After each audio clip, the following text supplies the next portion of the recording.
Alright, welcome to another video analysis of my road on Tinywars.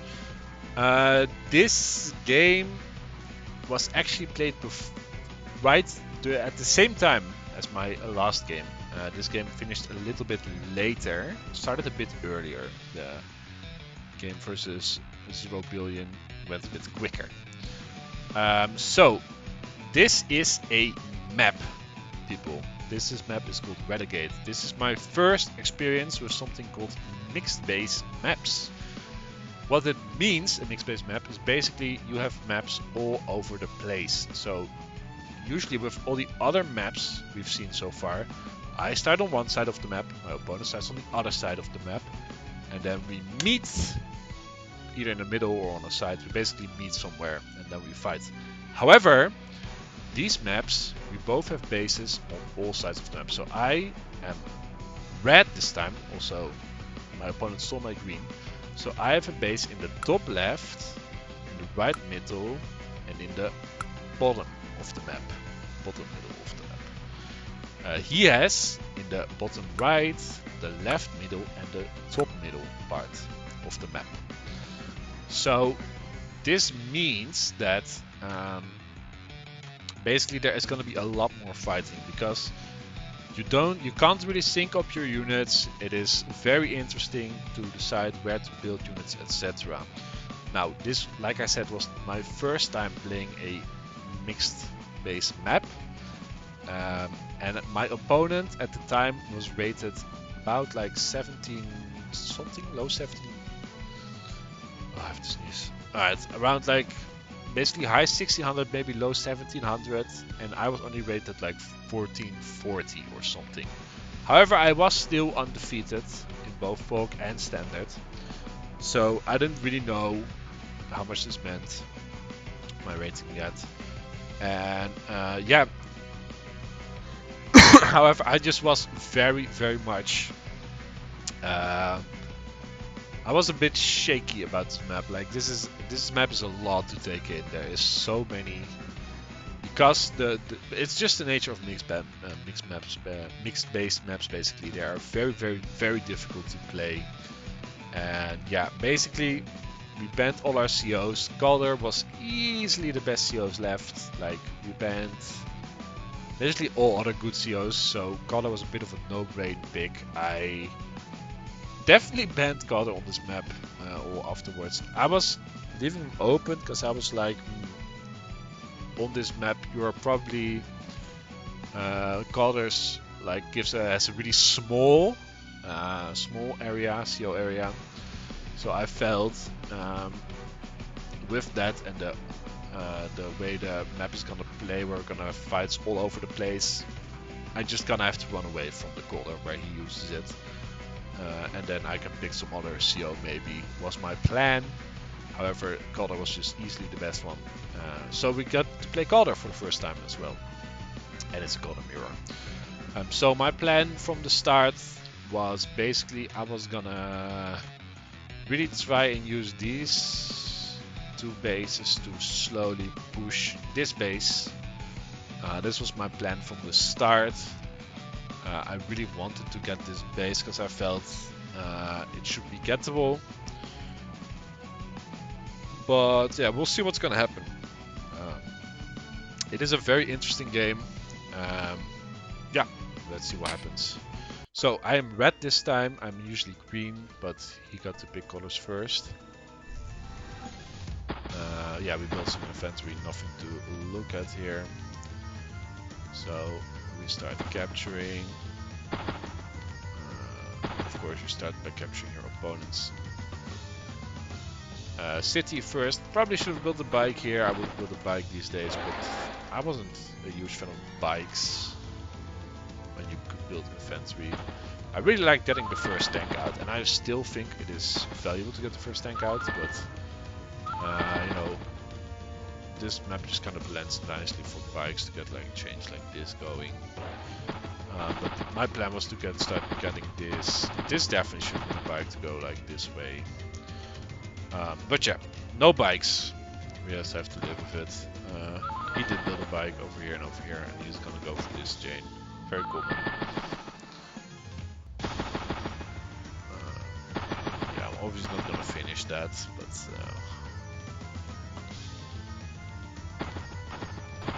so yeah, he is opening a lot more like I would now, although I would send this to the middle instead of to this one. And he builds a recon.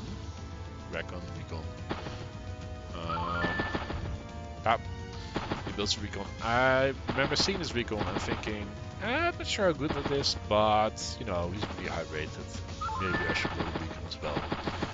So, because we have not been building any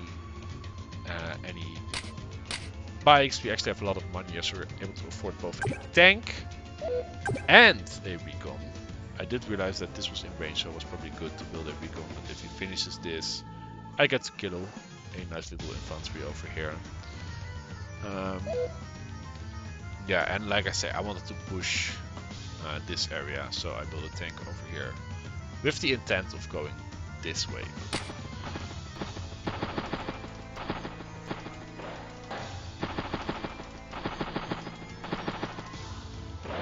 He builds a tank up here, and he actually base skips down here, which even more incentivizes me to go pretty hard on the bottom side. So I was very much in the no more base skipping for me at this point. So I'm gonna build a tank here, so I'm feeling pretty comfortable capturing this. I'm like, sure, you want to get your wreck and get one shot by a tank. I'm going into this. And he's like, nah, good action. So we got this kill and we only took 4 damage in return, so that's a nice trade for us. He builds an anti-tank here. I'm like, wow, my original plan is gonna be hard to execute. However, I'm gonna get some free hits here because anti-airers are very strong, but they are very immobile. So we are going to move around a bit. Build a tank on top here. I'm gonna get this kill. And we're gonna move in here. And we're still gonna try and push for this. Even though there's an anti-air, but he puts Calder into the anti-tank, and I'm like, okay, now I have to give up on this. On my ambitions on this bot side over here, there's just no way it's ever happening. And he base skips another one, and he builds a copter, so we're gonna have to need some anti-air probably.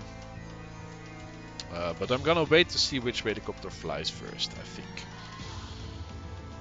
Meanwhile, we are 4k behind, and we are only gonna get to 3k behind at the end of this turn, which is pretty huge.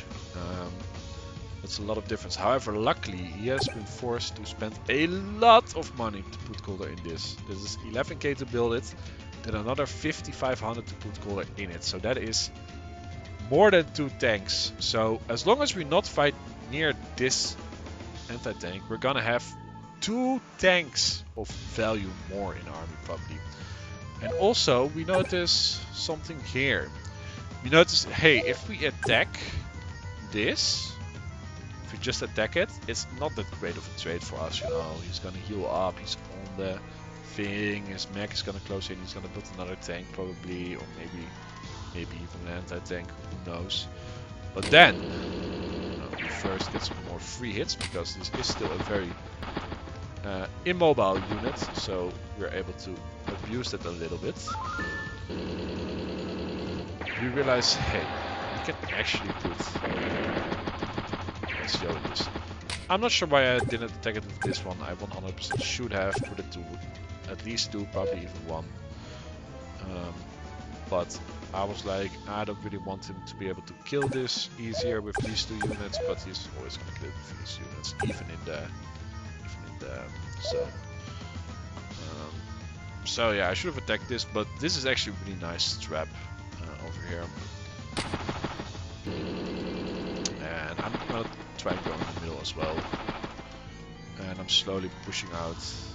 And this tank has given up on this. Like, I'm not gonna pushing to. So I'm going to the middle instead.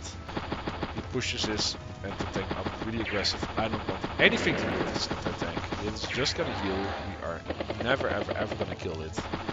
It's just something I have decided. And we have a lot better chance of pushing somewhere else. So he attacks here. I think he should have probably retreated this somewhere. And he builds an anti-tank over here as well. So I'm like, man, anti-tanks everywhere. But they are still very immobile. So I'm gonna get huge amount of map control. And we can kind of already see a little bit of shift. It's only 2k now. Which is still pretty big for him. But not as big. So we retreat, still immobile, block, so we don't get hit with the mech. And we realize we can probably capture this. If he wants to base on himself here, that's fine. I'm okay with that. Not sure why I don't move this one space. Truly not sure. I move my copter this way. Gonna have to build a anti-air over here, of course, to do with this copter, but it should cover all my units over here, so that's totally fine. So yeah, build an anti-tank over here, anti-air over here. So I'm feeling pretty okay here. You know, if I flip this, you know, that is income.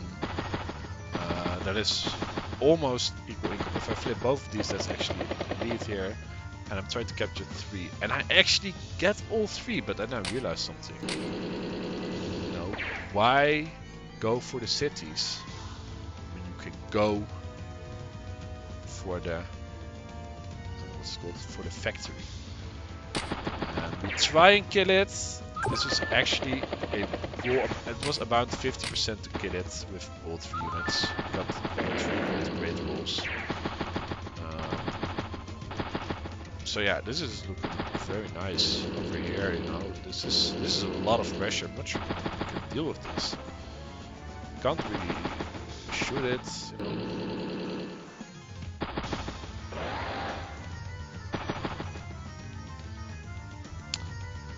Alright, so his turn. He gets right up to the HQ. I thought this was. I'll get to this in my turn. So he starts capturing this, but I know for a fact when I see this being built that I can kill it this time, because I'm gonna get hits from all sides instead of just 3. And I'm gonna kill up all the damage that was done last turn. So I do need all 4 sides, but then I start capturing this. And I'm feeling great. I built an artillery last turn because I know I'm gonna have to probably slowly siege this, but no, I thought he was gonna build a war tank here, but he built an anti-tank, which I was able to kill, and I'm feeling great. And I feel a bit too great about what's going on here. So basically, I'm capturing stuff, you know, I'm killing that I didn't kill it, I built a terrible wall. But it was almost never gonna kill. No, I finished some captures. I got a 5k lead, and then I killed the sculptor. And I'm like, nice, I killed the sculptor. But then I realized something. Wait a minute. My HQ with my anti-airs gone from this side. My HQ is pretty weak over here. And I go into the simulator. And I see if he puts his copter over here, attacks this, attacks this, attacks this, and captures here, because this is gonna heal up to 10. I can't really stop that. Like if his copter is over here, like none of this is in range. 1, 2, 3, 4, 5. Okay, maybe I can barely, but he can like put something else, you know. Wait, does this actually reach? Oh yeah, he can put his, but then he puts his tank over here, and then he trades with my mech, and I can't. This river is blocking me. So I'm like, I panic, and I have to decide that basically my only chance to hold on is to build a rocket, and this is painful having to build a rocket here. Oof. Like, he still is gonna block me. And he doesn't start capturing this turn, even though he could have, and he probably should have. But I realize now, uh-oh, I messed up this. And I'm not gonna be able to kill this, because it's all so awkward. All the spacing is so awkward. I can't get nice angles. This mech is really annoying. I can't get angles on any of these units.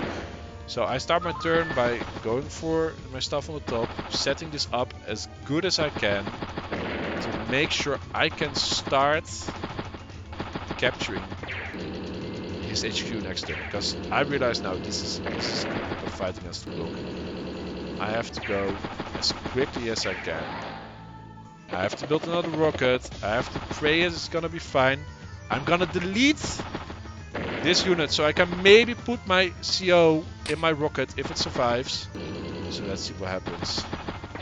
He blocks my anti-airs and he kills my rockets. And there is no way for me to interrupt this capture.